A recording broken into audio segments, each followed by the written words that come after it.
12. De cómo viví entre las lagartijas. Cuando desperté al día siguiente, recordé que la espada de Cuauhtlícac había quedado tirada en la calzada en el lugar de la batalla. Pensé que mi hermano había sido hecho prisionero por haberla soltado. Se había olvidado de que esa espada era su protección y su fuerza, porque había pertenecido a su doble, el joven extranjero.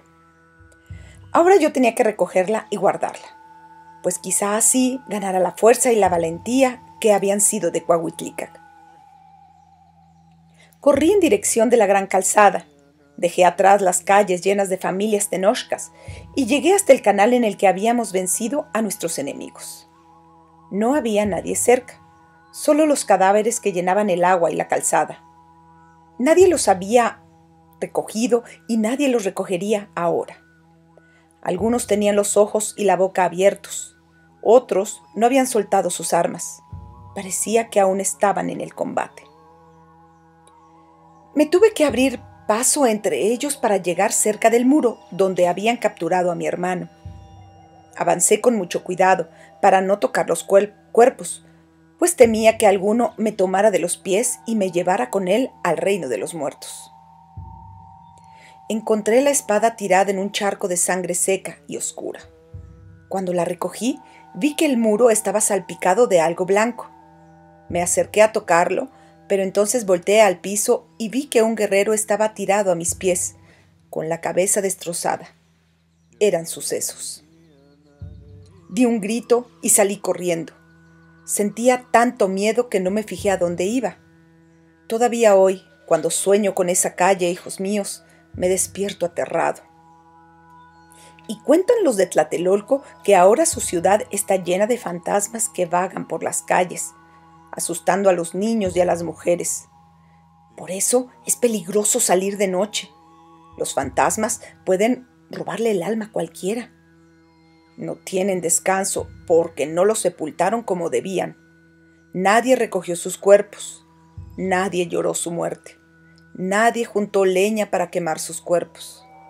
Por eso, para ellos, la guerra no ha terminado ni terminará nunca. Huyendo de los muertos, dejé atrás lo que quedaba de la gran albarrada, y no me detuve hasta que oí voces de personas vivas. En cuanto las escuché, me di cuenta de que eran españoles y que yo había corrido hasta su campamento. Sin pensarlo más, me escondí en la primera casa que encontré. Adentro estaba oscuro, y mis ojos tardaron en acostumbrarse a la oscuridad.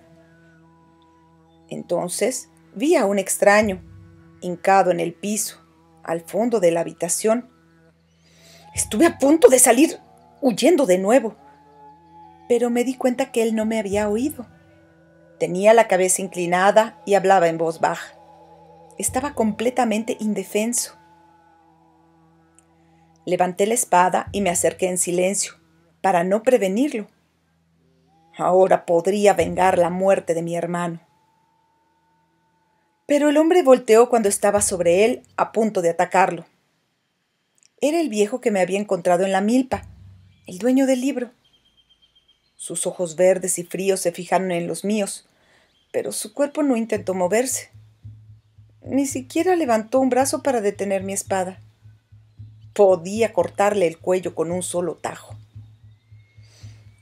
Quizá debí haberlo matado en ese instante, tal como lo hubiera hecho mi hermano Cuauhtlícac.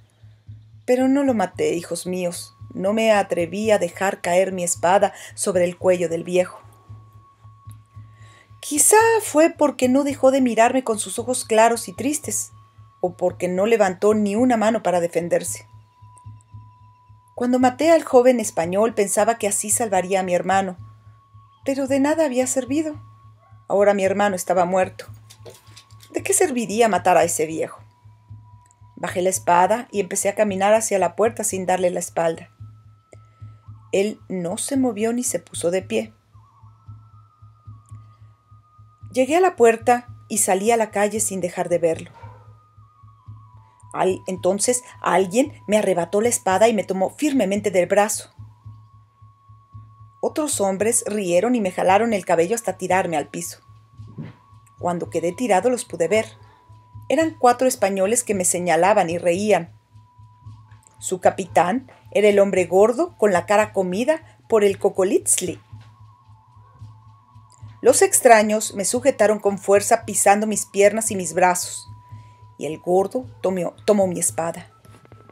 La puso sobre mi pecho y volteó a ver a sus amigos. Todos rieron aún más fuerte. Cerré los ojos y sentí el filo del metal en mi piel, arriba de mi corazón. El hombre empezó a apretar y sentí que me cortaba. Entonces escuché la voz suave y pausada del viejo, como aquel día en el Calmecac de Yopico. No necesitaba hablar fuerte para que los demás lo escucharan. Los otros españoles dejaron de reír y soltaron mis piernas y mis brazos, al tiempo que el gordo dejaba de cortarme con el filo de la espada. Abrí los ojos y me puse de pie en un brinco. Entonces el viejo se acercó a mí, me tomó del hombro y me alejó de los extraños. Caminamos juntos por la calle en dirección a Tlatelolco, hasta que el viejo se detuvo y me hizo una seña de que me alejara. Sus ojos verdes se posaron en los míos y me sonrió. Iba a decirle que yo tenía su libro, pero me di cuenta de que no había manera de que me entendiera. Por eso me quedé parado, en silencio, hasta que el viejo me volvió a señalar que me fuera hacia Tlatelolco y se dio media vuelta. Cuando llegué a donde estaban los mexicas, sentí mucha hambre. Quizá fue porque vi las caras demacradas y tristes de las mujeres y los niños. No recordaba cuándo había comido por última vez. Pensé que en la plaza del mercado habría comida y me dirigí hacia allá. Era ya mediodía y el sol iluminaba cada rincón de la plaza. Las nubes que traían la lluvia de las montañas todavía no alcanzaban a taparlo. Había gente por doquier. Hombres, mujeres y niños se calentaban al sol. Lo que más me sorprendió fue el silencio. Antes esa plaza resonaba con los gritos de vendedores y compradores de las cosas más maravillosas del mundo. Plumas de las hermosas aves de los bosques del sur, conchas de animales del mar, cobre de Michoacán, carne seca de venado y de conejo, guajolotes y perros, patos, gansos y toda la comida que se sacaba del lago, pero ahora nadie tenía nada que vender. Descubrí una fogata en un rincón de la plaza y me acerqué. Se oía el crepitar de la carne sobre el fuego y el humo traía olor a banquete. 4 hombres, sentados alrededor del fogón, cuidaban la poca carne que preparaban. No se veía muy apetitosa, pues estaba llena de nervios y grasa. Pero conmigo llegaron más personas hambrientas. Nos arremolinamos alrededor de los dueños de la carne sin despegar los ojos del fuego. Pero los hombres del fogón fueron más rápidos que nosotros. En un instante recogieron la carne del fuego y se la metieron a la boca. No les importó ver si estaba bien cocida, no les importó quemarse la boca. Solo querían comérsela antes de que se las quitáramos. Me quedé todavía unos momentos a su lado, viendo cómo devoraban con prisa la carne y escuchando el crepitar de la grasa que había quedado en las piedras calientes del fogón.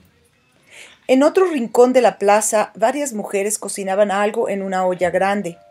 Pensé que acaso me convidarían un poco de pozole. Me acerqué lentamente y me senté a su lado sin decir más. Ellas se afanaban únicamente en agitar la comida con sus grandes cucharas de palo. Así pasó mucho tiempo, hijos míos. De nuevo se reunieron muchas personas alrededor de la comida, pero ahora yo estaba más cerca. Las mujeres nos veían con desconfianza y se pegaron a la olla para proteger su comida. Tampoco ellas nos querían convidar, pero esta vez no aguanté más. Me puse de pie, las empujé y metí la mano a la olla. Tomé un pedazo de comida e inmediatamente me lo llevé a la boca. No pudieron detenerme. No me dolió meter la mano en el agua caliente, hijos míos. Pero cuando probé el guiso sentí tanto asco que lo escupí en mi mano. Era un pedazo de cuero seco y correoso. Las mujeres habían puesto a cocer mecates y cueros de sandalia y no les habían echado ni siquiera sal o chile. Estuve a punto de tirarlo, pero vi que varios niños estaban esperando para quedarse con él. Entonces cerré los ojos y lo volví a engullir. Tuve que masticarlo durante mucho rato. Cuando logré tragarlo, sentí tanta sed que tuve que ir a un canal a beber. El agua era verdosa y salada y daba más asco que el cuero, pero mi sed era más grande aún. No quise volver más a la plaza del mercado. Tampoco busqué a los guerreros de Yopico. Ya no quería saber nada de la guerra. Sin Cuauhtlícac y sin su espada no tenía ánimos para ir al combate. De nada había servido capturar el estandarte de los españoles. De nada había servido la muerte de mi hermano. De nada servía tanta muerte. Los mexicas estábamos vencidos. Aun si lográbamos destruir a nuestros enemigos, ¿cómo habíamos de volver a construir nuestra ciudad? ¿Cómo habíamos de volver a la vida a todos los guerreros, a los jóvenes, a las mujeres, a los viejos y a los niños que habían muerto? En verdad, no encontraba respuesta para esas preguntas, hijos míos. Y sabía que si la encontraba, no me serviría de nada, porque una respuesta no me daría de comer, ni me protegería de la lluvia, ni me ayudaría a encontrar a mi padre y a mi madre, ni haría revivir a mi hermano. Durante varios días no dejé de caminar de un lado a otro por Tlatelolco. Al principio, algunas personas me gritaban que por qué no estaba combatiendo a nuestros enemigos. Me decían que era un cobarde, porque no cumplía con mi deber. Pero al cabo de los días ya nadie me veía siquiera. La gente solo pensaba en encontrar algo de comida y un lugar en donde protegerse de la lluvia. Para no verlos más ni escuchar sus quejas, empecé a caminar por los techos de las casas. No paraba de moverme, hijos míos, aunque no iba a ningún lugar. Sentía tanta hambre que ya no podía siquiera pensar ni descansar. Entonces encontré a la lagartija. Tomaba el sol, agarrada a una pared, quieta y tranquila, como si nada pasara a su alrededor. Me acerqué en silencio y salté sobre ella. Alcanzó a escapar y esconderse en una grieta del yeso, pero me quedé ahí a esperar a que volviera a salir. En cuanto asomó la cabeza, la atrapé. De un solo movimiento le quebré el pescuezo, y ahí mismo prendí una pequeña fogata y la asé. Luego la devoré en 3 bocados, con todo y huesos. Así fue como empecé a cazar lagartijas. No era nada difícil. Cada mañana me tiraba al sol en una azotea y esperaba a que salieran a calentarse. Me quedaba quieto, tan quieto como ellas, hasta que se acercaban. Varias veces caminaron sobre mis piernas y mis brazos. Entonces, cuando menos lo esperaban, las atrapaba de un solo movimiento. Si me movía antes de tiempo o tardaba demasiado, se escapaban y tenía que esperar a que salieran de nuevo. Con 2 lagartijas asadas al fuego, mataba el hambre. Si capturaba más, las cambiaba por tortillas a las familias de tlaltelolcas que aún tenían algo de maíz en sus casas. Pero aún cuando estaba lleno, seguía cazando. Si veía una lagartija, la dejaba ir para ver dónde se escondía y capturarla al día siguiente.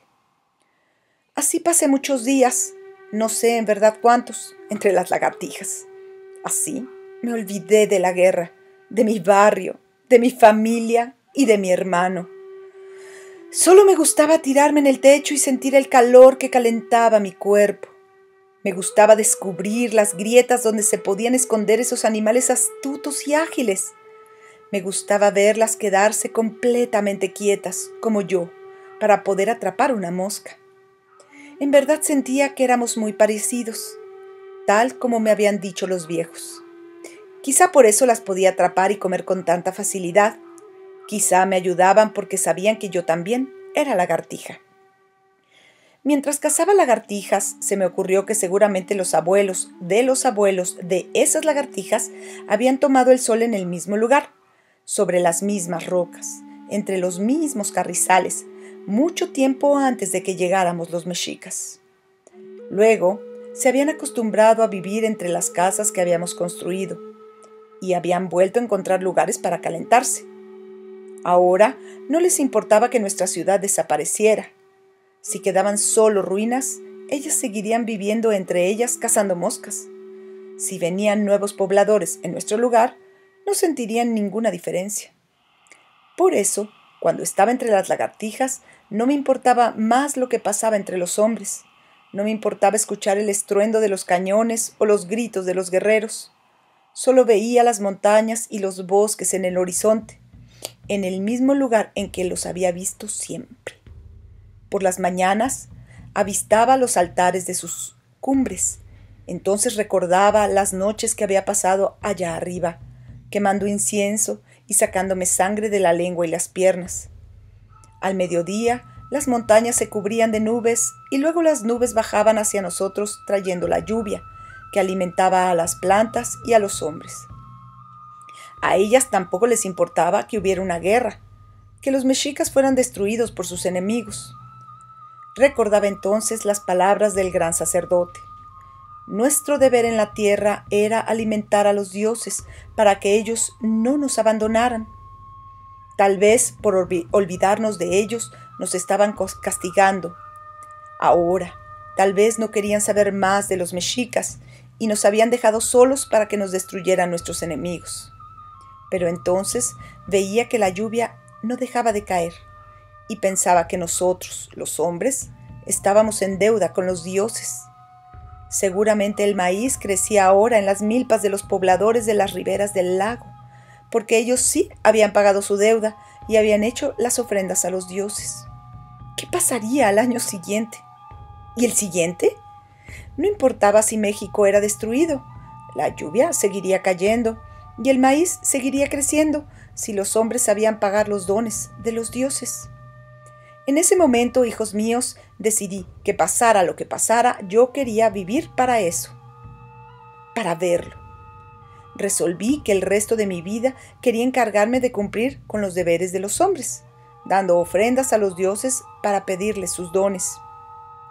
Entonces recordé que los viejos me habían dicho que las lagartijas podían caer una y otra vez sin hacerse daño, que siempre sobrevivían y prosperaban. Así supe que yo no moriría en la guerra, ni perecería de hambre en Tlatelolco. Mi destino no era el de mi hermano Cuauhítlicac. Yo llegaría anciano y quizá sería algún día como el gran sacerdote. De tal manera, tirado día a día entre las lagartijas, fue como decidí que tenía que salir con vida de esa guerra y que tenía que encontrar a mi familia para ayudar a mi padre y a mi madre, para cuidar a la esposa de mi hermano y a su hijo recién nacido. Si yo era lagartija, si yo podía vencer las contrariedades, tenía también el deber de proteger a los que estaban cerca de mí. Entonces empecé a buscar de nuevo a mi familia. Volví a caminar por las calles, preguntando por la gente del barrio de Yopico, buscando caras conocidas. Recorrí las calzadas, seguí los callejones, me asomé a los canales.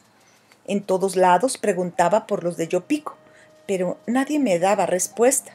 La gente solo se preocupaba por conseguir algo de comer o por cuidar a sus parientes enfermos. Por eso sentía miedo de que también mi familia estuviera enferma, de que no tuvieran que comer. Busqué tanto y tanto que llegué a perder la esperanza.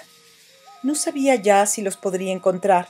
Me oprimía el corazón el pensar que había pasado mucho tiempo y que quizá ya no los reconocería y que ellos tampoco se acordarían de mí. También me daba miedo tener que decirles que había muerto Cuauhítlicac, mi hermano, el valiente, el orgullo de la familia, y que yo, Huetzpalómitl, el pequeño, el débil, seguía vivo. Cuando me hartaba de buscar y de preguntar, regresaba con las lagartijas y descansaba. Entonces me olvidaba del miedo y pensaba solo en las nubes y las montañas, en el sol que me calentaba y en las piedras donde se escondían mis amigas. De esa forma recuperaba el ánimo para seguir la búsqueda de mi familia al día siguiente. Sabía ya lo que quería, hijos míos. Sabía que quería vivir hasta ser anciano para hacer ofrendas a los dioses, pero en verdad no sabía qué hacer para lograrlo. Únicamente me ocupaba de cazar lagartijas, conseguir agua y buscar a mi familia. En verdad, no era más que un niño pequeño que estaba perdido. sin padres, sin hermanos mayores, sin maestros que le enseñaran el camino. Por eso a veces soñaba en convertirme en una lagartija y quedarme a vivir entre las rocas. Pero aún así temía morir aplastado por una piedra o pisado por alguno de nuestros enemigos. Mientras tanto, la guerra continuaba. Los españoles avanzaban algo cada día. En ocasiones, para sorprender a los mexicas, se pintaban la cara y se adornaban con plumas, como si fueran nosotros. Así nos atacaban por sorpresa y mataban mujeres y niños. Detrás suyo venían sus aliados, los tlaxcaltecas y los chalcas, los xochimilcas y los acoluaga, y ellos se dedicaban a destruir nuestras casas y nuestros templos. Traían inmensos mazos con los que deshacían muros y techos. Las casas de adobe se desmoronaban en unos cuantos golpes. Los templos y los palacios de piedra resistían más, pero nuestros enemigos no cejaban hasta destruirlos. Trabajaban sin cesar y en un día lograban destruir barrios enteros. Así llegaron nuestros enemigos hasta la gran plaza del mercado. Los guerreros tenochcas y tlatelolcas la defendieron con valentía, pero ellos los hicieron huir con sus caballos y sus arcabuces y se instalaron a orillas de la plaza. Después de esa victoria ya no quisieron atacarnos más, pues sabían que tendrían que matar a cada guerrero, a cada joven, a cada mujer, a cada viejo y a cada niño.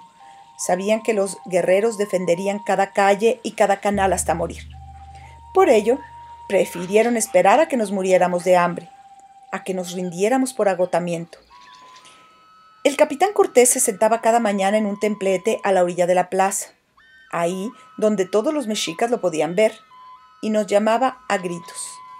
Malitzin traducía sus palabras.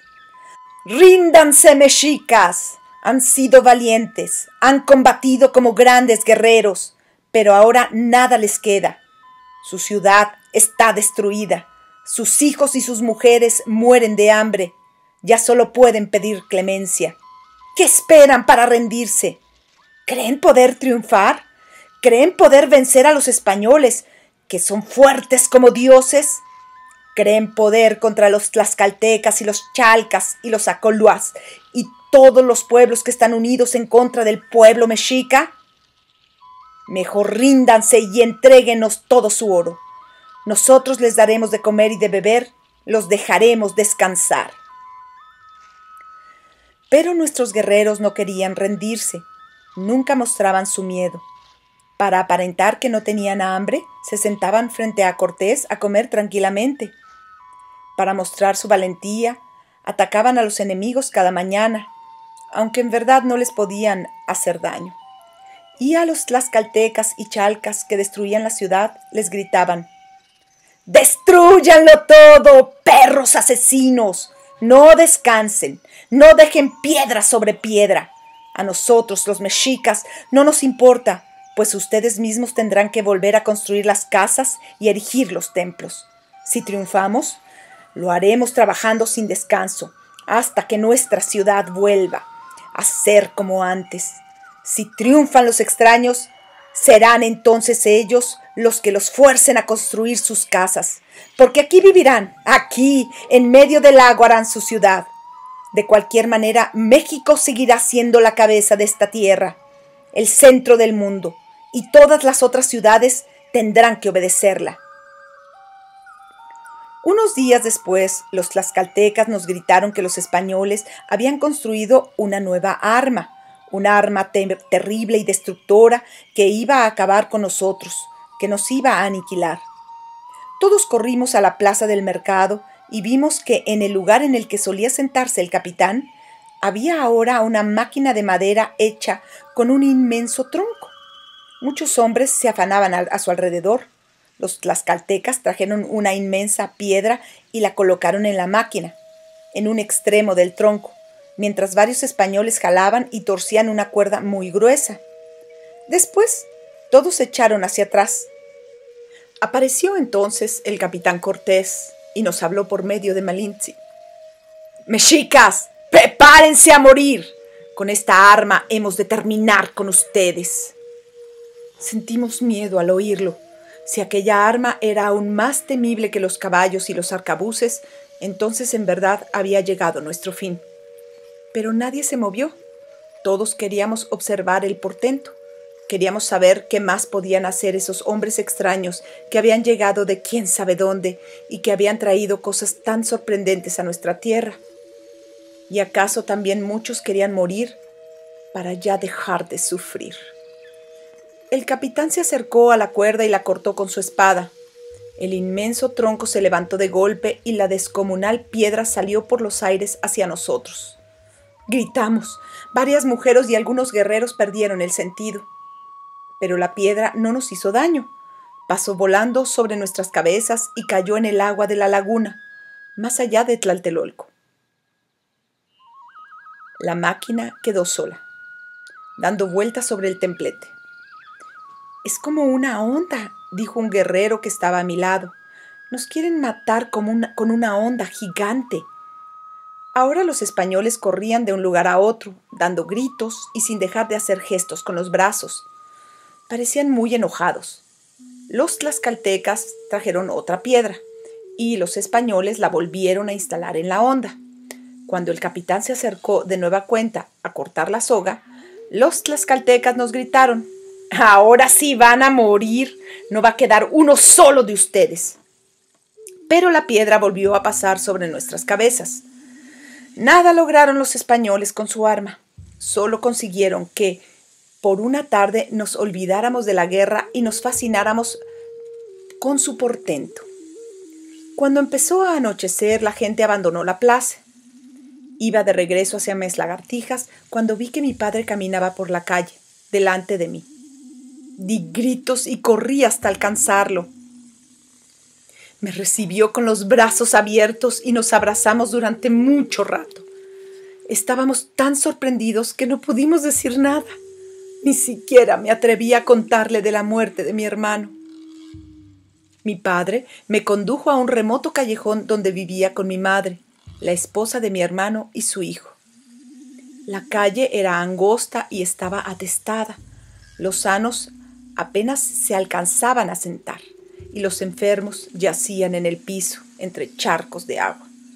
En una esquina un viejo daba gritos.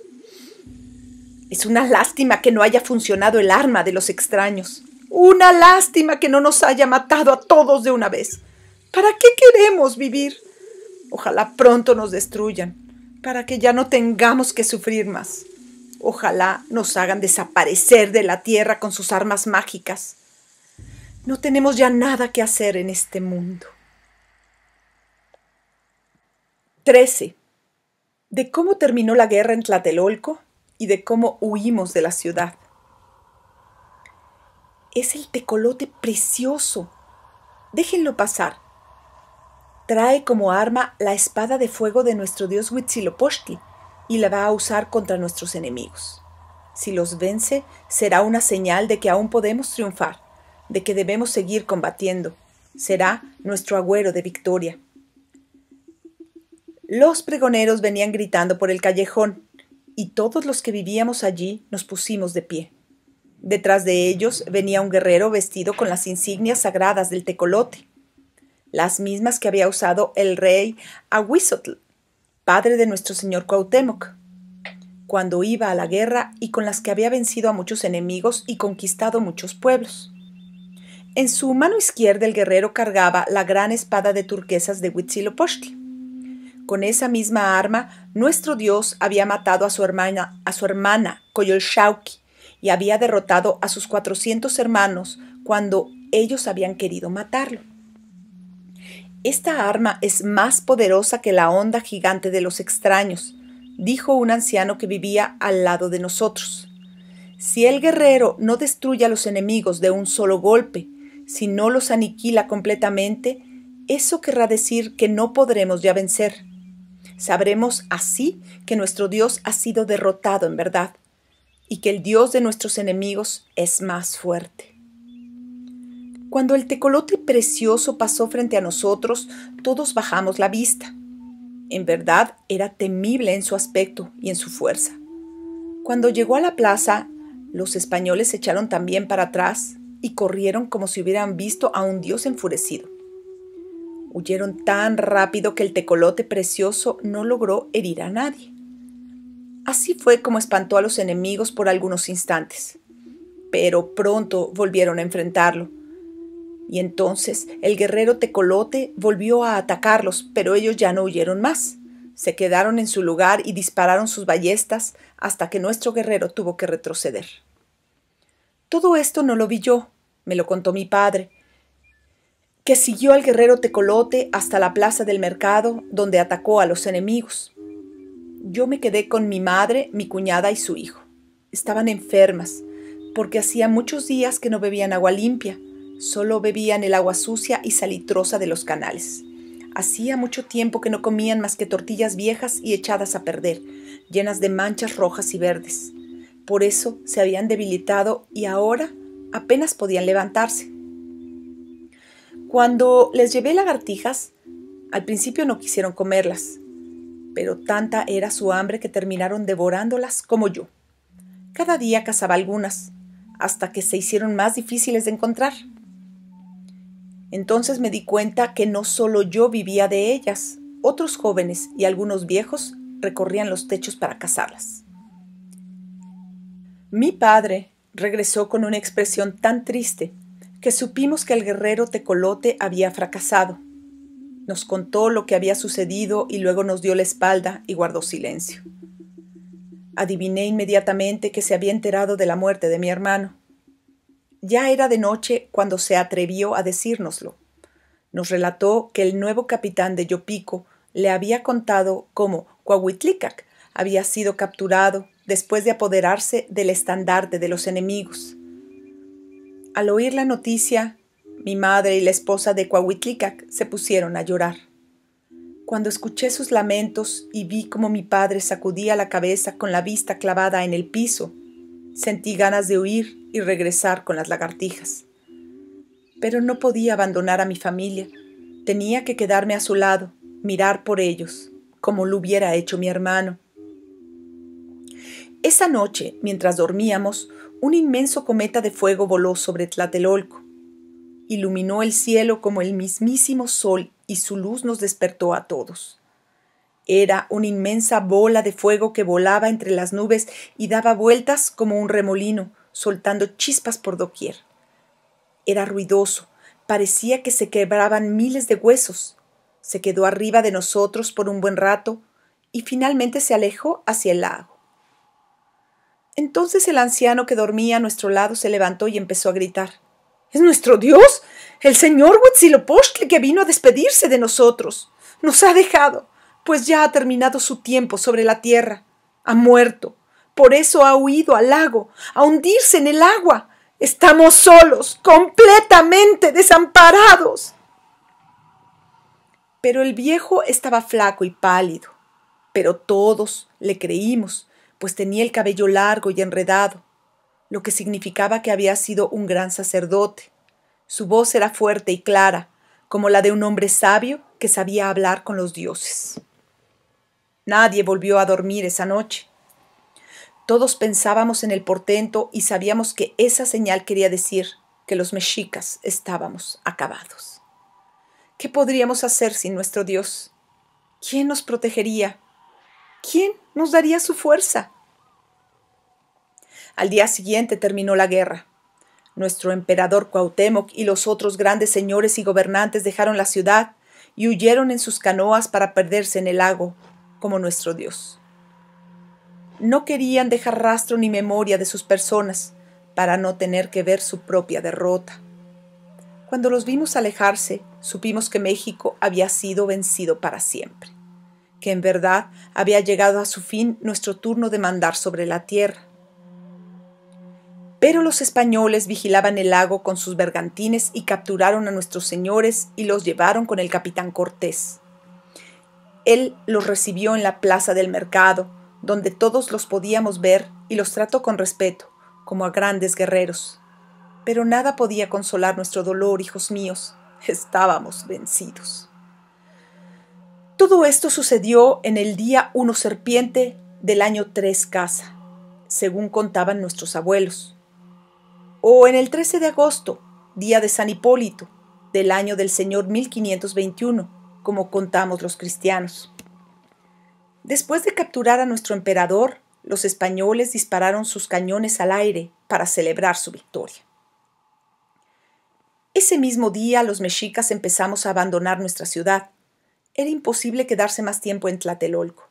Había muertos por doquier en las calles, dentro de las casas, bajo el agua de los canales, y su peste lo llenaba todo. Los sobrevivientes estaban enfermos y pálidos de tanto esperar, de comer mal, de sufrir dolor y sentir miedo. Solo querían llegar a tierra firme, donde podrían comer cualquier cosa. Ya no pedían maíz, ni tortillas, ni carne de guajolote o de perro. Se conformaban con verdolagas o quelites o cualquier otro hierbajo. Mucha gente enfiló por las calzadas. Salieron hacia Tepeyac, al norte, y hacia Iztapalapa y Coyoacán, al sur. Nadie quiso ir a Tacuba, al oriente, porque sabían que ahí estaba el Tonatiuh y le tenían miedo, pues él había masacrado a los jóvenes en el patio del gran templo. De nada sirvió. Los españoles detuvieron en las calzadas a los que salían y les robaron las pocas cosas que llevaban consigo. En busca de oro y chalchihuites registraban a hombres, mujeres y niños. Si veían una doncella hermosa o un joven fuerte, los apartaban para tomarlos como esclavos. En ese mismo lugar les marcaban la piel con un hierro ardiente, para que todos supieran que ya eran suyos, que se habían convertido en sus sirvientes. Y sus familias tenían que seguir adelante, no podían hacer nada para protegerlos. Por ello, las doncellas hermosas se manchaban la cara y se rasgaban la ropa para parecer feas o deformes. Pero aún así pocas se salvaban, porque detrás de los españoles esperaban sus aliados, los tlaxcaltecas, los chalcas, y los guerreros de todos los pueblos que nos habían combatido. Y también ellos tomaban esclavos y despojaban a los que huían de la ciudad, aunque se conformaban con menos que los españoles, con unas cuantas plumas o una manta de algodón. Así, cuando los mexicas llegaban a la tierra firme, no tenían ya nada de valor con que comprar alimentos a los pobladores de la ribera. Otros mexicas desesperados quisieron huir caminando por el lago. El agua les llegaba al cuello y tenían que cargar a sus hijos en los hombros.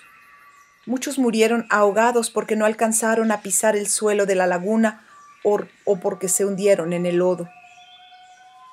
Los de Tlatelolco no salieron por los caminos. Ellos tenían barcas y podían escapar a otros lugares donde no había enemigos. Por eso esperaron hasta la noche para huir. Sabían que sólo así, a escondidas, podrían llegar a otras poblaciones donde tenían parientes que los podían recibir. Todas las familias se afanaban en buscar la manera de escapar de la ciudad. Pero mi padre no hizo nada, hijos míos. Se quedó todo el día sentado en el mismo lugar, en la calle, sin levantar la cabeza ni decir cuál era el camino que debíamos tomar.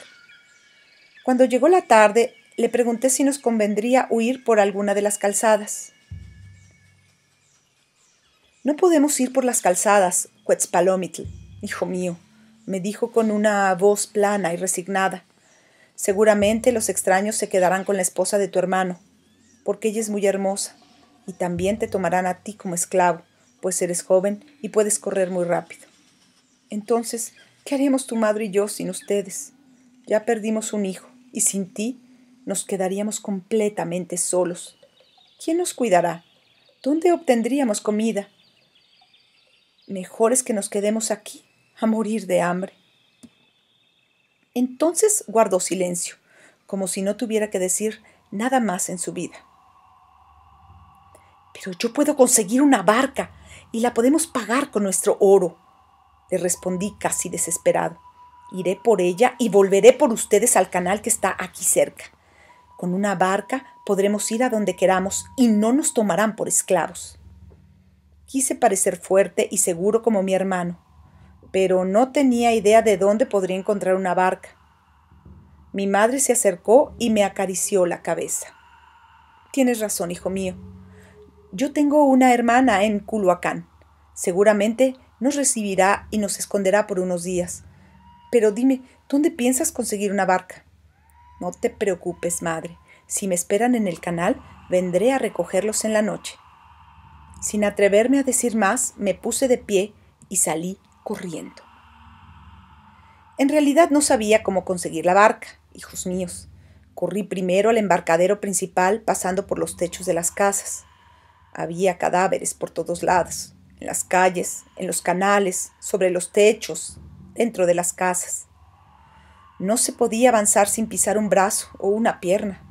Tenía tanta prisa que no me importaba ya y tampoco sentí el olor, pues me había acostumbrado a él. Sin embargo, ahora puedo reconocer desde muy lejos el olor de la muerte, hijos míos, y siento el miedo que no me dejaba sentir a mí mismo desde entonces. Siempre que me topo con ese tufo, tengo pesadillas en las que miro de nuevo a los cadáveres de Tlatelolco y trato de correr para alejarme de ahí, aunque ellos me sujetan y me jalan. En el embarcadero los hombres de Tlatelolco esperaban la noche sin dejar de vigilar sus barcas. Desde el techo, bien escondido, escuché lo que decían. Fuimos vencidos por culpa de los malditos tenochcas, decía un guerrero. Esos cobardes abandonaron su ciudad y vinieron a comerse nuestra comida y a beberse nuestra agua. Sin ellos hubiéramos podido combatir mejor y hubiéramos vencido a los extraños. Pero esos cobardes nos quitaron nuestra fuerza. Ahora sería mejor que mueran todos, le respondió un anciano. Ojalá los maten los extraños y se los den de comer a los perros tlaxcaltecas. Al oír que no dejaban de hablar mal de los tenochcas ni de desearnos la muerte, entendí que la única manera en que podría conseguir una barca sería robándola. Era claro que ningún tlatelolca estaría dispuesto a ayudarnos, ni siquiera a cambio de mi lingote de oro. Corrí sobre los techos para buscar otro canal en el que hubiera menos gente. Por doquier encontré familias de tlatelolcas que se afanaban en preparar sus barcas para partir esa noche, pero eran siempre demasiados para que un joven como yo se las quitara. Corrí de un lugar a otro hasta que me quedé sin aliento, pero aún así no me detuve. Tenía que encontrar una barca sola, en un canal vacío. Por último, cuando el sol ya se había puesto y las calles se habían llenado de sombras, llegué a un canal muy estrecho y vi que en él estaba un viejo completamente solo, que se inclinaba sobre su barca para acomodar un bulto. Sin perder tiempo, bajé del techo y me acerqué a él. Siguió agachado, hablando en voz muy baja, de modo que no pudo oír mis pasos. Sin vacilar, lo golpeé en la nuca y luego lo empujé hacia un lado. Antes de que pudiera reaccionar, subí a la barca, tomé el remo y me alejé de la orilla. El corazón me latía con mucha fuerza, como los tambores que llamaban a la guerra desde lo alto de los templos. Y las manos me temblaban. Remé con fuerza y doblé en otro canal. Lo seguí hasta donde lo cerraban unas casas. Desesperado, di media vuelta, pero encontré que el canal tampoco tenía salida por el lado contrario. En ese momento me di cuenta de que estaba perdido. No podía salir de ahí y menos aún sabría encontrar el canal en el que me esperaban mis padres.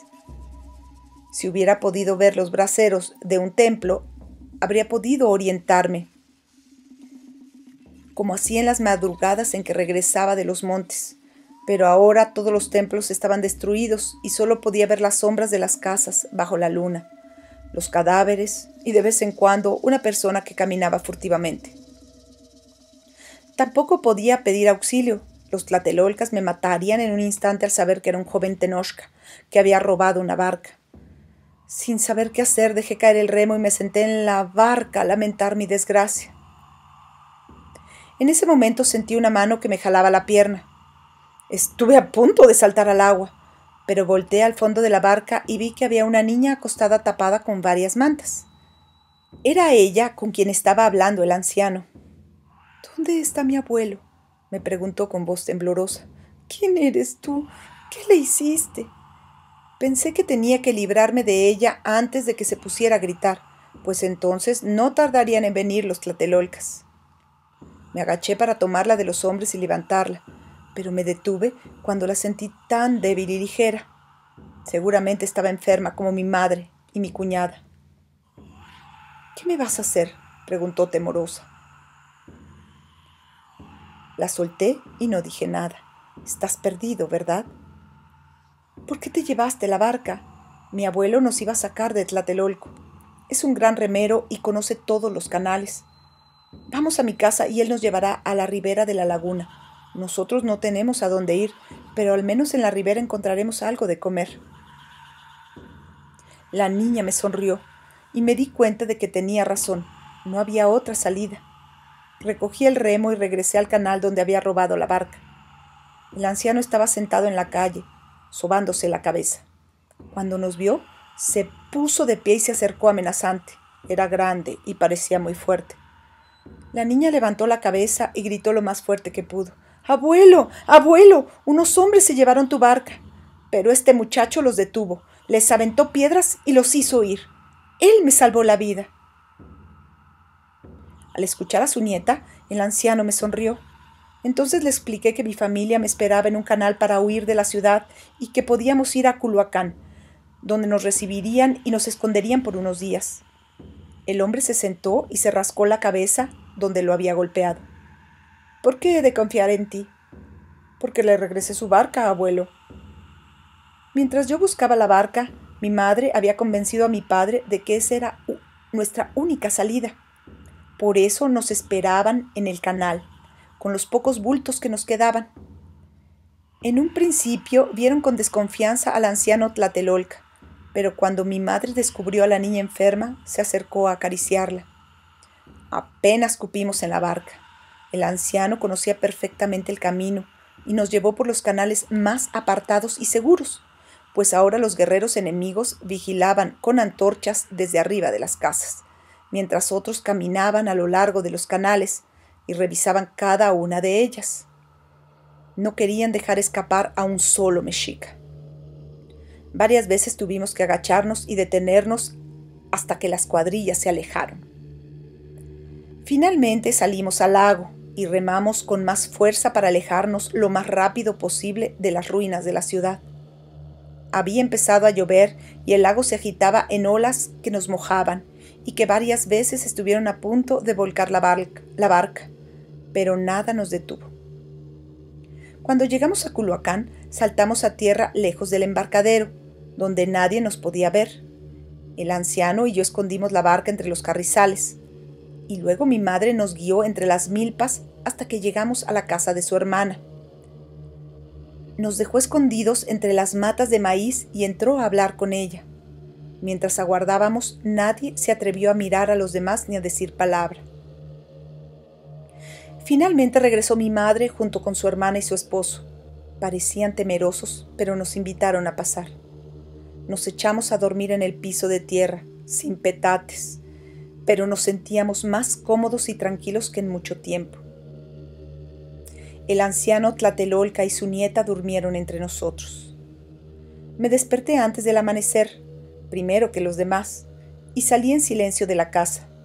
No había nadie en la calle, ni cadáveres, y me sorprendió ver que las paredes estaban todas encaladas y brillantes, y que los techos estaban intactos. Aquí no había habido batalla. Por todos lados crecían plantas y hierbas verdes. Era la piel de nuestro señor Xipe. La neblina cubría el cielo y tapaba la punta del cerro que se veía al final de la calle. Corrí hacia allá y trepé el monte sin detenerme. Cuando llegué a la punta, el sol había salido y la neblina comenzaba a disiparse. Durante breves instantes, me imaginé que cuando la niebla se fuera del todo, podría ver de nuevo a México y a mi barrio, Yopico, con sus templos de colores, sus canales azules y sus ahuehuetes verdes, y me trepé al altar para admirarlo todo mejor. Pero cuando la ciudad apareció finalmente, a lo lejos, pude ver solo edificios quemados, casas rotas y montones de piedras. En Tlatelolco se veía el humo de varias hogueras gigantescas. Seguramente estaban ya quemando los cuerpos de los muertos. Sentí entonces mucha tristeza, hijos míos, tanta que parecía que mi corazón podía detenerse en cualquier momento. Recordé al gran sacerdote, a mi hermano, a todos los compañeros del Calmecac que habían muerto. Me senté en el altar y lloré por mucho tiempo, con los ojos cerrados. Cuando los volví a abrir, el sol había subido más y empezaba a quemar. Levanté la vista hacia él y saludé a Cuauhtémoc, que estaba allá arriba. Pensé que seguramente él descansaba de todos sus esfuerzos y nos contemplaba con alivio al ver que habíamos huido sanos y salvos. Ahora el agua del lago brillaba como el espejo del viejo español. Había barcas por doquier y avanzaban con lentitud como si fuesen hormigas. Tanto resplandecían las ciudades de la ribera que parecían hechas de sal. Los cerros estaban verdes como chalchihuites. Los recorrí con la vista. El de Chapultepec al poniente, la sierra de Tepeyac al norte, el cerro Tlaloc al oriente. Del otro lado del lago, los dos inmensos montes nevados, el hombre y la mujer allá por Chalco, los montes del sur cubiertos de árboles.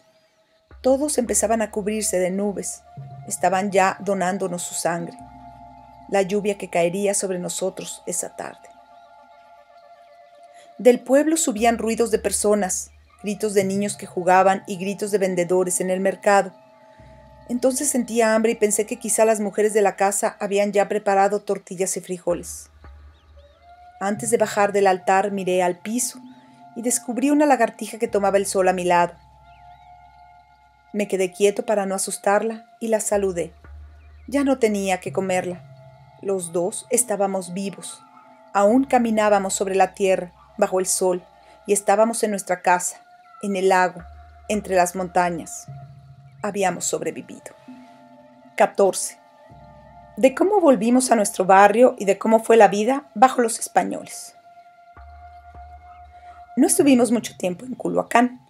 A los pocos días, nuestro rey Cuauhtémoc, que ahora era prisionero del capitán Cortés y obedecía sus órdenes, llamó a todos los mexicas que estaban repartidos en las riberas del lago para que regresáramos a nuestra ciudad. Y nosotros volvimos desde los 4 rumbos a donde habíamos huido y nos establecimos de nuevo donde habían estado nuestras casas y nuestros barrios, entre las ruinas. Recogimos los escombros y construimos techos para protegernos de la lluvia y del frío. No eran casas como las que habíamos tenido antes de la guerra, pero al menos ya no vivíamos en la calle. Cuando volvimos a encontrarnos con la gente de nuestro barrio, fue una lástima ver cuántos jóvenes faltaban, cuántas mujeres, niños y viejos habían muerto por el hambre y las enfermedades. El patio del Calmecac se veía tan triste y vacío que ya nadie quería reunirse en él. Entonces, los nuevos triunfadores decidieron que querían vivir en el corazón de nuestra ciudad, donde antes vivían los gobernantes mexicas. El capitán Cortés nos mandó que termináramos de derruir el gran templo y los palacios de nuestros emperadores que estaban a su alrededor. Sobre sus ruinas construimos nuevas casas para los españoles.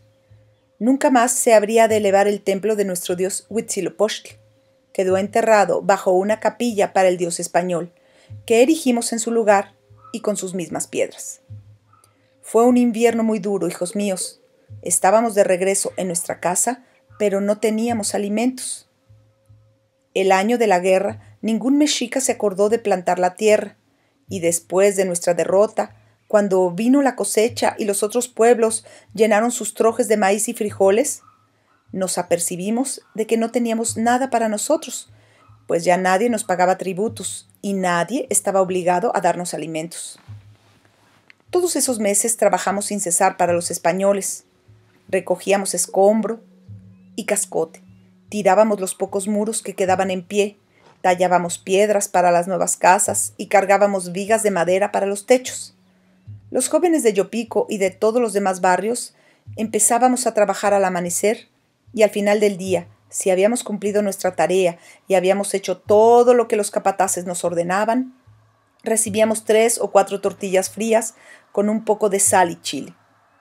Ahí mismo devoraba una de las tortillas para no desmayarme de hambre y cansancio y guardaba las demás para mi familia.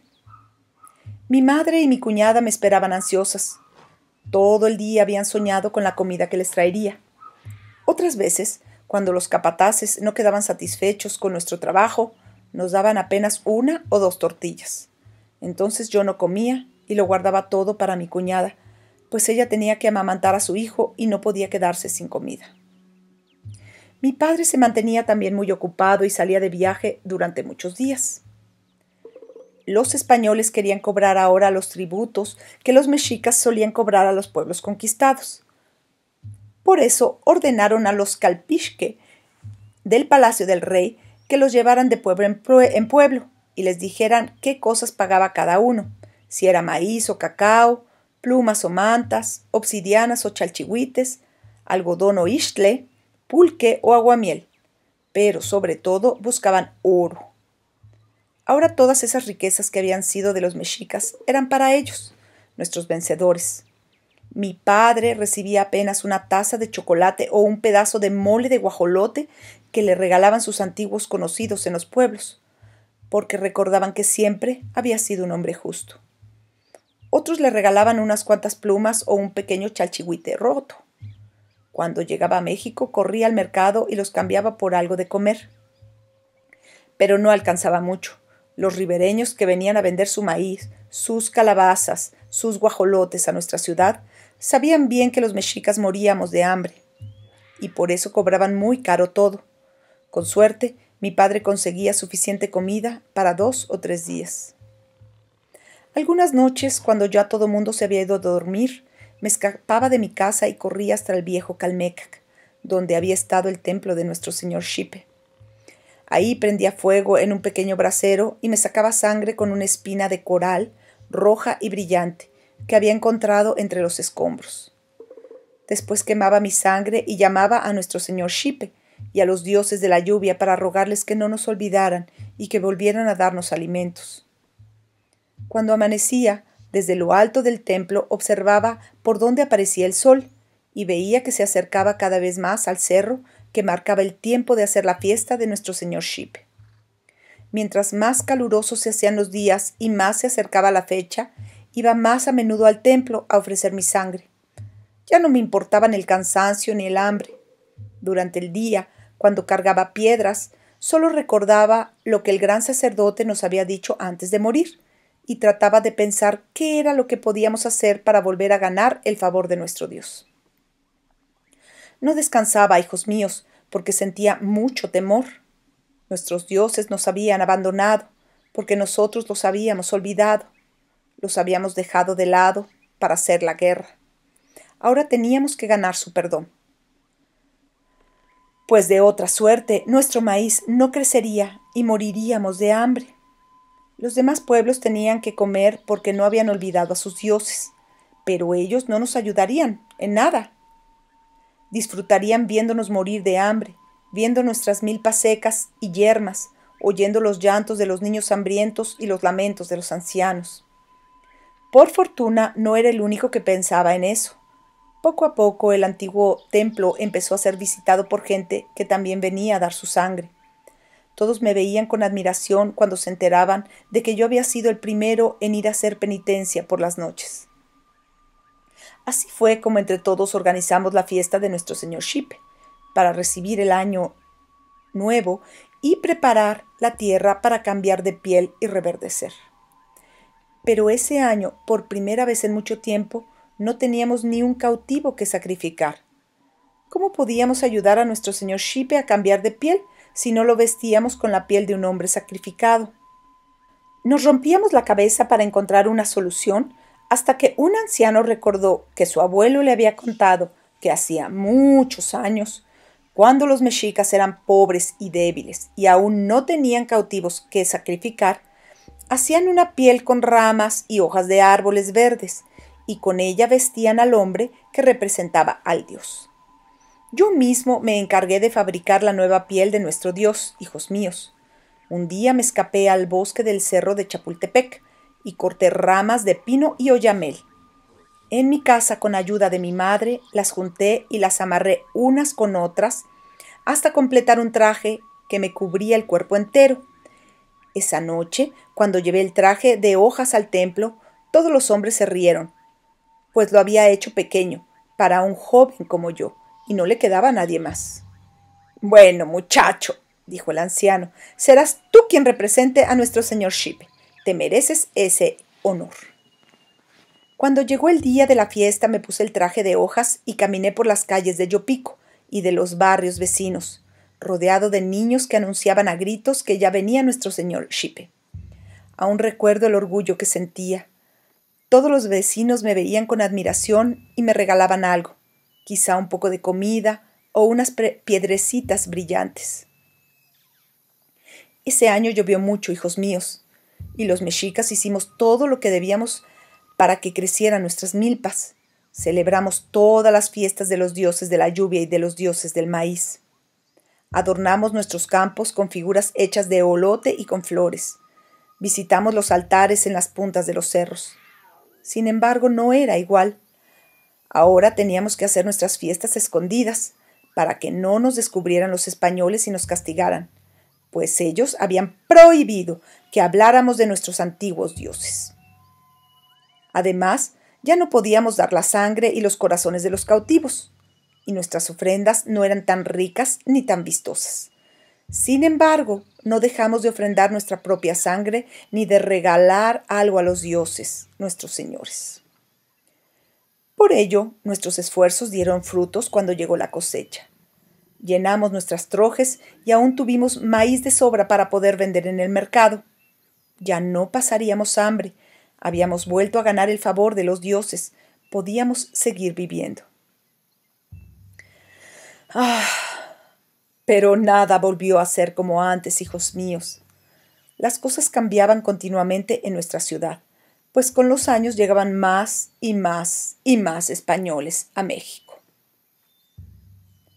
Los comerciantes establecieron sus tiendas en el centro de la ciudad. Me embelesaba al pasar frente a ellas y admirar las cosas que vendían: telas de muy diversos materiales y colores, rojas, doradas, azules, blancas, cacharros y platos blancos, como la sal, pintados con paisajes desconocidos, objetos de metal brillante, como cuchillos, candelabros, cajas, muebles de formas muy complicadas hechos de madera tallada, libros llenos de manchas oscuras, como el que yo tenía guardado en la casa. Los nuevos gobernantes españoles nos daban órdenes y nos cobraban nuevos tributos. También le dieron un nuevo nombre a nuestra ciudad, San Juan Tenochtitlan, y nos mandaron construir una iglesia para nuestro nuevo dios, el mancebo San Juan Bautista. Tlatelolco se llamó Santiago Tlatelolco, y sus habitantes erigieron un templo al apóstol Santiago. Eran tantas las cosas que nos pedían los nuevos gobernantes que apenas teníamos tiempo para obedecerlos. De tanto oír las órdenes de los capataces y los cobradores de impuestos, empecé a comprender la lengua de los españoles. Después hablaba con los comerciantes y les preguntaba cómo se decía esta cosa o la otra, cómo se pedía un favor, cómo se saludaba a un desconocido. Cuando los principales del barrio vieron que hablaba la lengua de Castilla, me encargaron que fuera su traductor y mensajero. Un día me tocaba ir a las tiendas españolas a comprar grandes cirios blancos para ofrendarlos a un dios. Otro día tenía que acompañar al mayordomo del barrio al palacio de gobierno para resolver sus asuntos. A veces traducía las órdenes de los capataces que organizaban la construcción de una nueva calzada o de una iglesia. En esos años también llegaron a México hombres muy diferentes, los sacerdotes que servían al Dios de los españoles. Eran hombres santos, como nuestros sacerdotes. Se vestían con ropas modestas, andaban descalzos, ayunaban y no se acercaban a las mujeres. Pero estos hombres querían que nosotros olvidáramos a nuestros antiguos dioses y que solo adoráramos a los suyos. Fueron de barrio en barrio destruyendo las imágenes de nuestros dioses y poniendo en su lugar imágenes de los suyos. En Yopico llamaron a todos a una reunión en el patio del antiguo Calmecac. Ahí nos preguntaron qué cosas podía hacer nuestro señor Shipe. Los viejos respondieron que era el dios de las bendiciones, porque cambiaba de piel cada año.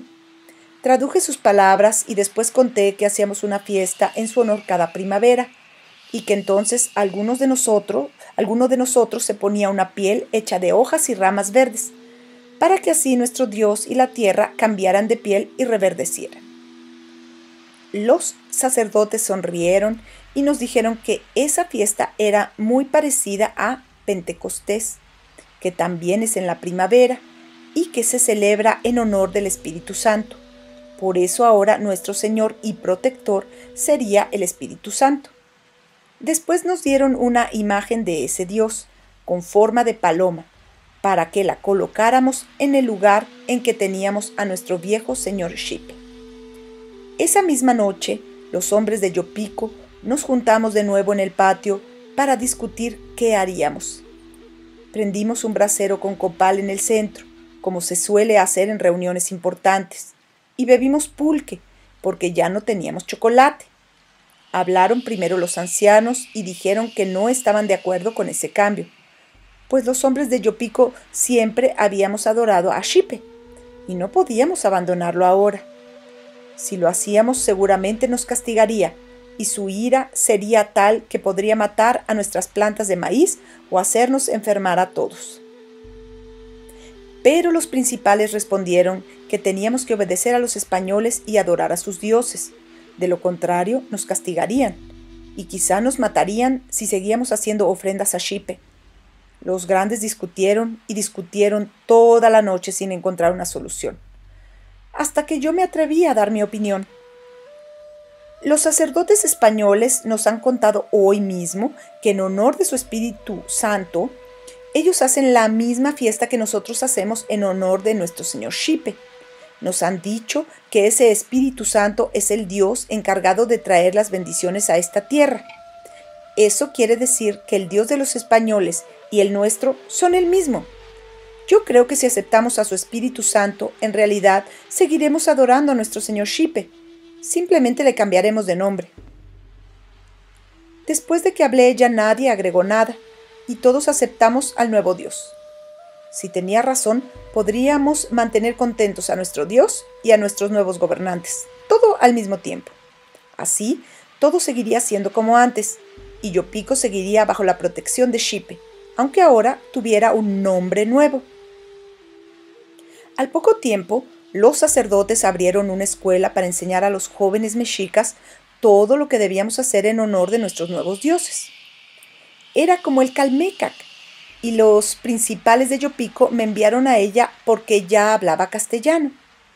En esa escuela aprendí bien la historia de Dios y de su Hijo Jesucristo, aunque ya la conocía del libro del viejo español, y también aprendí a leer la escritura de los españoles y a contar con sus números. Pasado de un año, cuando conocía bien la nueva religión, los sacerdotes me bautizaron y me llamaron Francisco. Cada vez que iba de visita a mi casa, lo primero que hacía era sacar mi libro de su escondite. En él leí la historia de los hebreos, el pueblo elegido de Dios, y aprendí acerca de sus sufrimientos a manos de los egipcios, de su viaje a Israel, la tierra que su Dios les había prometido, de sus errores y de los castigos que recibieron y de su nuevo cautiverio en Babilonia. En verdad esa historia era muy similar a la nuestra, hijos míos. Nosotros también sufríamos en Aztlán bajo la tiranía de otro pueblo, hasta que nuestro Dios nos guió a través del desierto a una nueva tierra que nos había prometido. Ahí prosperamos, pero ahora, como los hebreos, habíamos sido conquistados por unos invasores y sufríamos de nuevo. Cuando terminé de leer la Biblia, fui a visitar el barrio de los españoles y compré a escondidas a un viejo conocido un libro que narraba las hazañas de un gran guerrero llamado Amadís. Lo leí en unos días y lo cambié por otro, que narraba la historia de los romanos, un pueblo muy poderoso como los mexicas, que gobernó el mundo hace muchos siglos y que luego fue derrotado por unos conquistadores. Así, de libro en libro, fui aprendiendo lo más que podía del mundo de los españoles, pero cada cosa nueva que leía, hijos míos, me hacía recordar las cosas que ya conocía de nuestro mundo y me hacía entenderlas mejor. Así pasaron los años, y con cada uno llegó alguna novedad.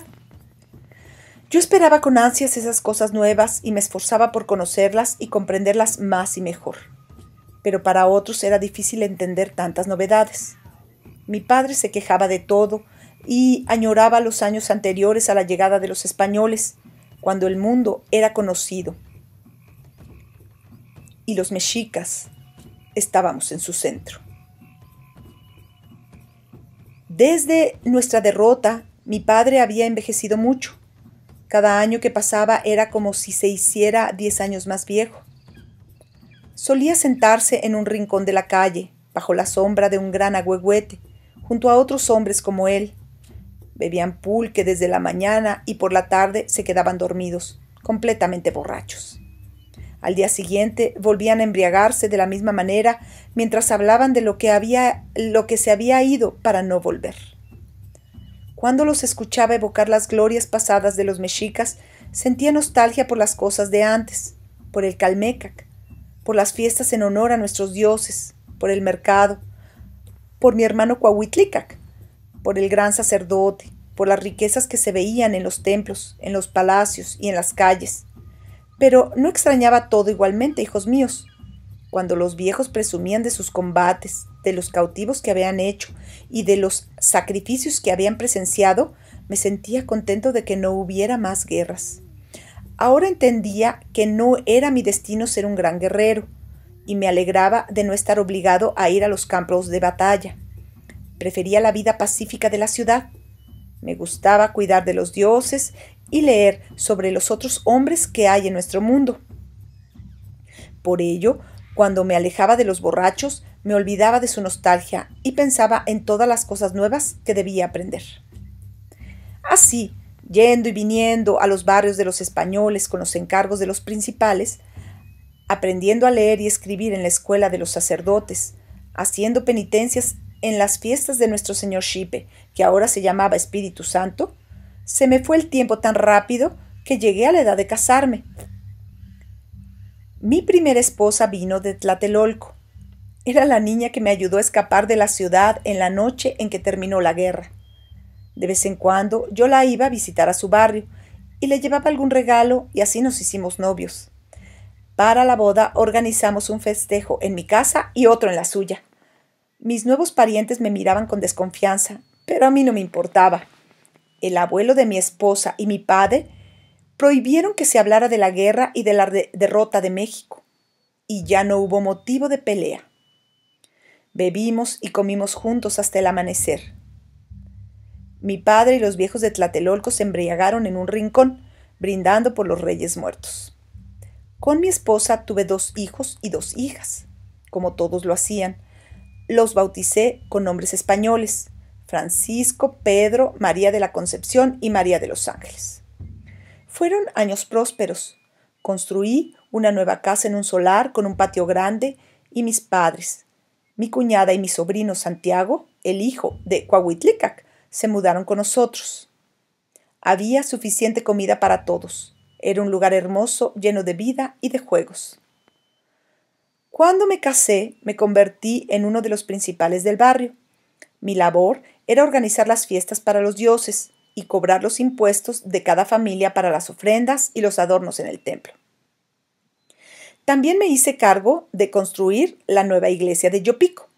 Yo mismo le pedí a un fraile sabio y generoso que diseñara el edificio, y más tarde conseguí la piedra en las canteras de Oxtopulco, la madera en Tacubaya, y organicé a los trabajadores de todo el barrio. Entre todos levantamos la casa del Espíritu Santo en menos de 2 años. Mientras cumplía con esas labores, pensaba siempre en el gran sacerdote y en las palabras que nos había dicho antes de morir. De los jóvenes que lo escuchamos, éramos pocos los que habíamos sobrevivido. Muchos habían muerto con el Cocoliztli y los demás cayeron como flores en la guerra. Pero ahora habíamos logrado cumplir su voluntad. Pese a que nuestro Dios había cambiado de nombre, seguía trayéndonos la lluvia y los alimentos, y nosotros no dejábamos de hacerle ofrendas para pagar sus dones. En esos años, hijos míos, yo era joven y fuerte y creía que la vida únicamente podía mejorar. Nuestro barrio prosperaba y el templo estaba siempre lleno de flores. Mis hijos crecían sanos y ganaban fuerza. Así, pensaba que los sufrimientos habían pasado y que solo vivirían en nuestros recuerdos. Pero entonces volvieron las enfermedades. Nos atacaron de nuevo por sorpresa y mataron a tantos que parecía que la guerra asolaba nuestra ciudad. Fueron peores que el Cocolitzli. Por todo Yopico se escuchaban los lamentos de aquellos que habían quedado viudos o huérfanos. Mi querida esposa y 3 de mis hijos murieron en un solo día. Les dimos sepultura en el patio de la iglesia entre las tumbas nuevas de todos los que habían muerto como ellos. Cuando regresé a mi casa, me tiré sobre un petate, cerré los ojos y le pedí a los dioses que me llevaran a mí también, pues no podía soportar ver nuevamente tanta muerte.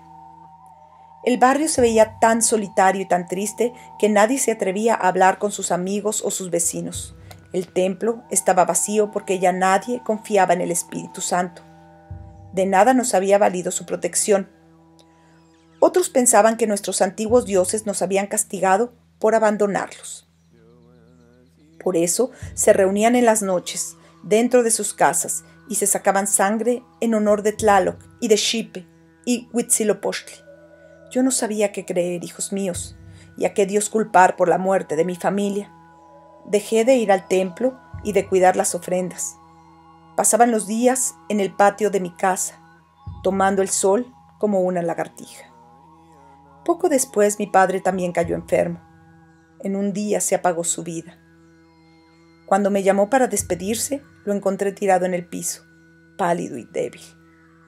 No llores por mí, Quetzalcóatl, hijo precioso, me susurró al oído. Estoy contento de irme al reino de los muertos. Ya no tenía nada que hacer aquí sobre la tierra. Nomás me quedaba beber pulque. Yo nací en un mundo diferente y ese mundo ha muerto. Por eso ahora es momento de que yo muera también. Espero encontrarme pronto con tu hermano, Cuauhitlicac. Él tampoco hubiera vivido contento en el nuevo mundo de los españoles. Cerró los ojos y descansó unos instantes. Después me tomó la mano.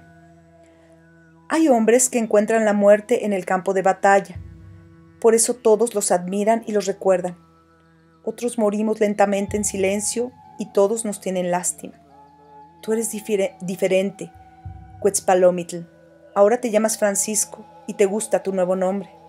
Te vistes como español y hablas con los extraños en su lengua.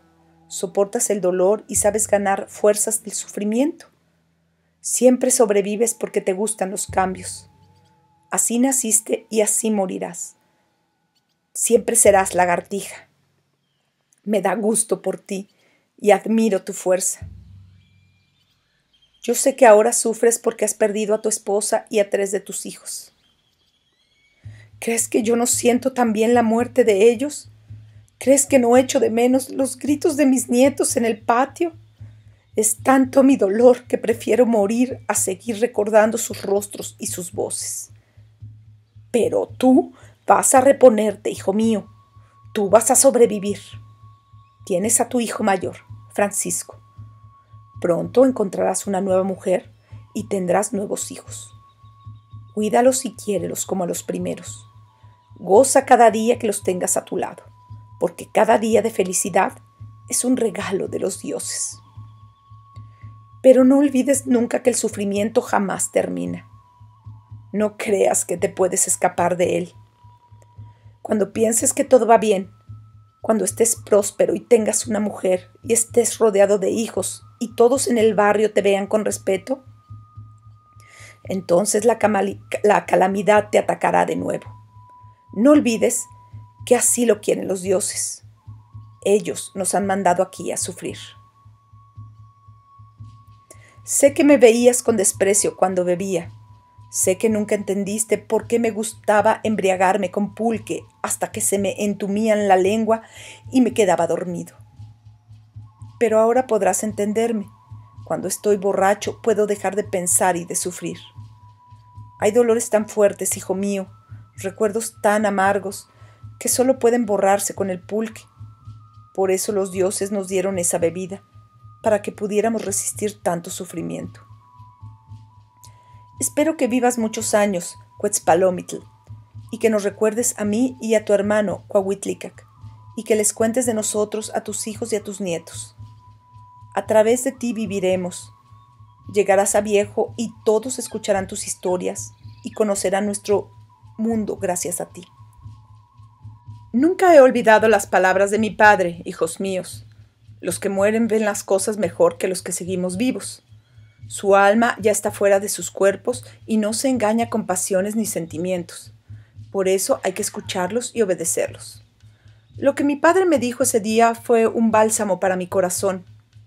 Mis heridas se curaron con sus palabras y volví a ganar fuerzas para vivir. Esa misma tarde murió y después de darle sepultura, bebí pulque hasta caer al piso. No sé cuánto tiempo pasé dormido, pero descansé. Me olvidé de mis hijos y de mi mujer, de mi hermano y de mi padre, de todos los muertos que cargaba sobre mis hombros. Al día siguiente regresé al templo e hice una ofrenda de flores blancas a nuestro Dios. Ya no me importaba que se llamara Espíritu Santo o Xipe. Tampoco me importaba que hubiera dejado morir a mi esposa y a mis hijos. Lo había perdonado porque había entendido que él tampoco podía vencer a la fatalidad. Por más fuerte que sea, un Dios también tiene que obedecer las leyes del destino. Y los hombres tenemos que obedecer a los dioses. Mi padre tenía razón. Pronto me casé de nuevo y tuve 2 hijas, María del Carmen y María Teresa. Francisco creció, se casó y me alcanzó a dar un nieto antes de morir en otras de las enfermedades.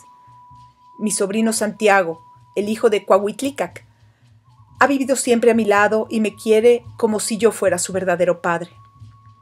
Mi madre vivió hasta que era la mujer más anciana del barrio y murió una noche mientras dormía, sin el menor sufrimiento.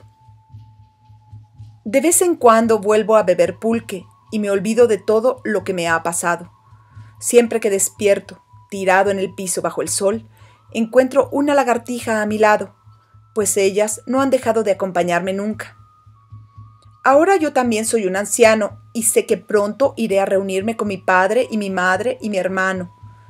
Sé que allá me esperan también mis hijos y mi primera mujer, y tengo ganas de encontrarlos de nuevo. Esta es mi historia, hijos míos, y la historia de mi familia y del barrio de Yopico y de los mexicas.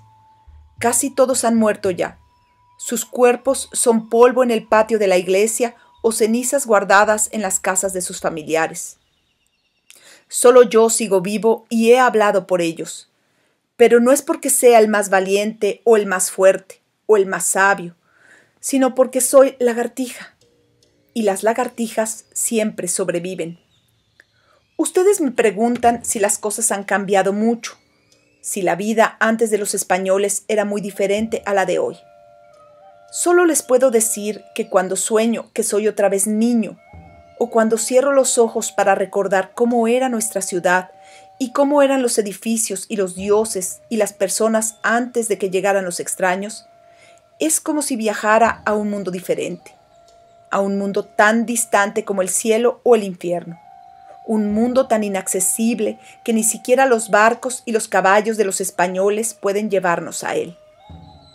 Yo vengo de ese mundo, hijos míos, pero ahora vivo en este. He contemplado tanta muerte que el dolor no cabría en 8,000 pechos más fuertes que el mío. Pero lo resisto porque también he visto nacer a muchos hombres y muchas cosas nuevas. He visto templos destruidos y nuevos templos erigidos sobre ellos. He visto reyes muertos y nuevos reyes coronados en su lugar. He visto arder a las viejas figuras de los dioses y he adorado a las nuevas que han tomado su puesto. Varias veces me he quedado sin familia y luego la he recuperado. Mis ojos han visto muchas cosas, hijos míos, y he escuchado y leído de muchas más. Conozco las historias de los grandes pueblos y de sus grandes hazañas. He leído sobre reyes tan poderosos que su solo nombre hacía temblar a los hombres.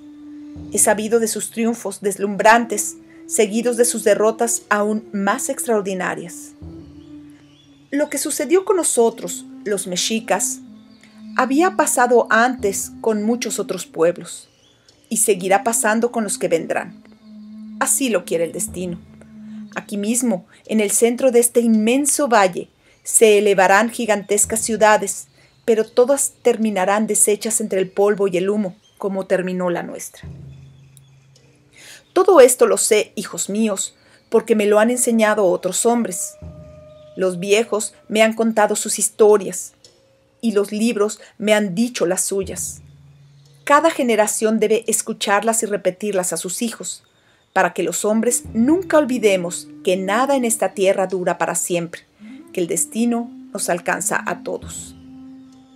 Mas hay otra cosa que he aprendido yo solo y que sigo aprendiendo cada día, cuando salgo al patio de mi casa y siento el mismo calor del sol que sentía cuando era niño, cuando huelo el aroma de las tortillas recién hechas y pruebo el sabor de los frijoles y el chile, que no han cambiado, cuando escucho a los niños que juegan en el patio y que hacen los mismos ruidos que hacía yo a su edad, cuando veo que a mi alrededor crecen los mismos ahuehuetes y a lo lejos brillan las mismas montañas, y sé que dentro de ellas se guarda la misma agua que nos da de beber y de comer, y que en los campos crece el mismo maíz que es nuestra carne. En fin, cuando saludo a las lagartijas que siempre me han acompañado. Entonces, hijos míos, pienso que los hombres somos tan débiles y tan pequeños como las lagartijas, tan frágiles como los retoños de un árbol que se pueden arrancar de cuajo. Pero también pienso que si admiramos el sol que sale cada día, si sentimos la lluvia que viene de las montañas, si cuidamos a las plantas que reverdecen cada año, si damos ofrendas a los dioses que nos alimentan, entonces podremos seguir viviendo sobre la tierra y viéndonos los rostros, aunque a nuestro alrededor se derrumben ciudades e imperios. Y estoy convencido de que a eso es en verdad a lo que hemos venido a este mundo. Esta historia la terminó de escribir el viejo Francisco Quetzalcóatl del barrio de Yopico del Espíritu Santo, en la ciudad de San Juan Tenochtitlan, en el mes de septiembre del año del Señor 1573, y la dedica a sus nietos y a las lagartijas.